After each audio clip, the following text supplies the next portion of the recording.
आजाद Hindustan live, सच के साथ। विजय बैंसला ने सरकार पर साधा निशाना।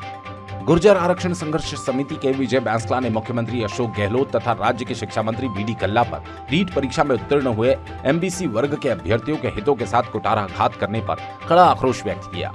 विजय बैंसला ने आरोप लगाते हुए कहा कि रीट भर्ती परीक्षा में एमबीसी वर्ग के 240 के लगभग विद्यार्थियों को उत्तीर्ण होने पर शिक्षा विभाग द्वारा नियुक्ति पत्र जारी कर दिए गए थे।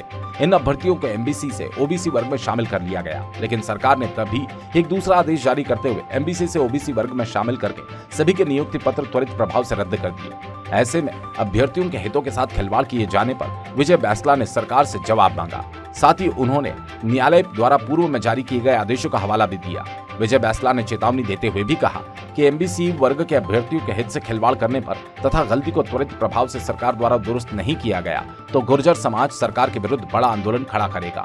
सवाई माधोपुर से हेमेंद्र शर्मा की रिपोर्ट। ये जो मैटर हुआ है ना सर जी, ये बहुत सीरियस मैटर है जी, एक तो ये ट्रस्ट डेफिसिट का मैटर है। ठीक है। दूसरी बात ये कि 223, 224 या 238 जितने भी बच्चे हैं हम्म, इन्होंने क्या गुनाह किया। हम्म, जब कोर्ट का ऑर्डर है जो ये मेरे हाथ में है, ये high court of Rajasthan Jodhpur का ऑर्डर है जी, और ये writ petition 1244/2019 judgment pronounced on 15/10/2019 justice Dinesh Mehta ji का। इस जजमेंट के अंदर में पॉइंट नंबर 24 जो आपके सामने यहाँ पर है, इसमें learned counsel of the state Mister Kailash Chaudhary respondent state ने पूरा का पूरा प्रोसेस बताया है और उस प्रोसेस में बिल्कुल क्लियरली बताया कि पहले एमबीसी का बच्चा जनरल की मेरिट में देखा जाएगा, फिर ओबीसी की मेरिट में देखा जाएगा और फिर एमबीसी की मेरिट में देखा जाएगा।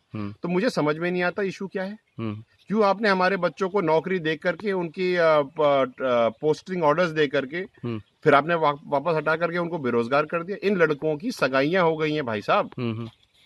मैं बीडी कल्ला साहब से और माननीय मुख्यमंत्री अशोक गहलोत जी से ये पूछता हूं कि इन लड़कों का क्या गुनाह था। और अगर आप ये कहते हैं कि गलती हो गई तो गलती इनकी थोड़ी थी। जिस सरकारी आदमी ने गलती करी उसकी नौकरी क्यों नहीं लेते हो आप? इनकी नौकरी क्यों लेते हो?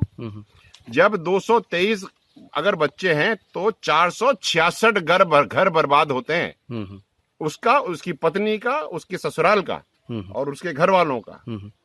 मैं आपको पढ़ के सुनाता हूं। इस जजमेंट के अंदर ये जो हमारे मिस्टर कैलाश चौधरी जो स्टेट काउंसिल हैं जी, उनके आर्गुमेंट के बाद में जो कोर्ट ने जो ऑनरेबल जस्टिस ने जो स्टेटमेंट दिया वो ये है। Point number 50, the 5% reservation vertically provided to the MBC category is to operate in the manner that MBC category candidate will firstly be considered against the open general category, then OBC category, and thereafter he will be entitled for the applicable 5% reservation separately provided for such category। जब लिखा हुआ है तो आपको समझ नहीं आ रही है। और मुझे तो ये खबर मिली है कि आपकी सरकार का ये आर्ग्यूमेंट है कि हमने 2019 से ऐसा कभी दिया ही नहीं किसी को। तो भाई साहब अगर आपने दिया नहीं है तो मैं ये मांग करता हूं सरकार से कि 2019 जो 15/10/2019 के बाद से जितनी भी भर्तियां हुई हैं उसके अंदर जितनी भी एमबीसी की नौकरियां आपने इस तरह से खाई हैं वो सारी सूद समेत दीजिए। हम लोग चुप नहीं बैठेंगे, हम रिक्वेस्ट कर रहे हैं। ये जो इतना बड़ा जो फॉल्ट है इस मामले में सरकार की तरफ से अभी तक कोई जवाब नहीं है। तब ऐसी स्थिति में अब आगे क्या रहेगा फिर? देखिए, हमें जो करना है हम तो वो करेंगे। मैं तो केवल इतना सा निवेदन कर रहा हूँ, संवेदनशील सरकार है,